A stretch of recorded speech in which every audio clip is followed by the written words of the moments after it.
मुसलमान तो जे दर ते वरी मिठो मेहमान आयो आ। मुसलमान तो जे दर ते वरी मिठो मेहमान आयो आ। मुसलमान तो जे दर ते वरी मिठो मेहमान आयो आ। खुदा तरफा ही जन्नत जो हो, खुदा तरफा ही जन्नत जो खणी सामान आयो आ। मुसलमान तो जे दर ते वरी मिठो मेहमान आयो आ। मुसलमान तो जे दर ते वरी फर्ज़ तुंहिंजा सतर थी पवने, नफ़िल तुंहिंजा फर्ज़ थी पवनि। फर्ज़ तुंहिंजा सतर थी पवनि, नफ़िल तुंहिंजा फर्ज़ थी पवनि।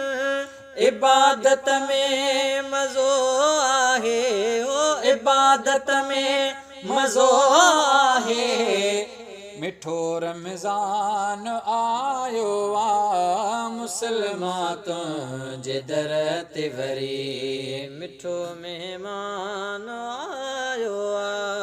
मुसलमान तो जे दर ते वरी हुजे अहिड़ो भलारो माह, अञा ॿियो पोइ छा घुरिजे।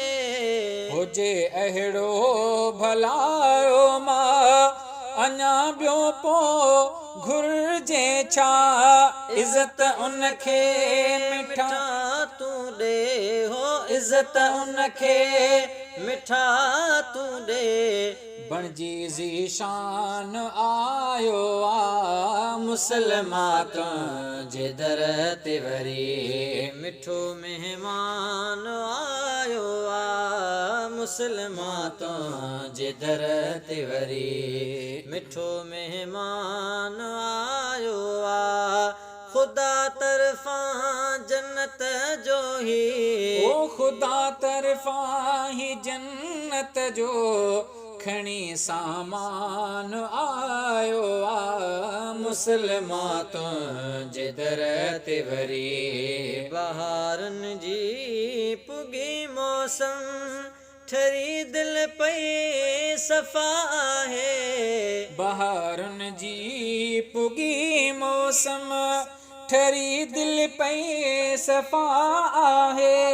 मिठे हिन माह में मिठड़ा हो मिठे हिन माह में मिठड़ा मिठो क़ुर्आन आयो आ।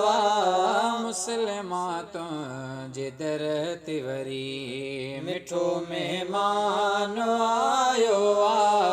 मुसलमान तो जे दर ते वरी वधी रौनक विंदी आ पो, मुबारक माह मिठड़े सां। वधी रौनक विंदी आ पो, मुबारक माह मिठड़े सां।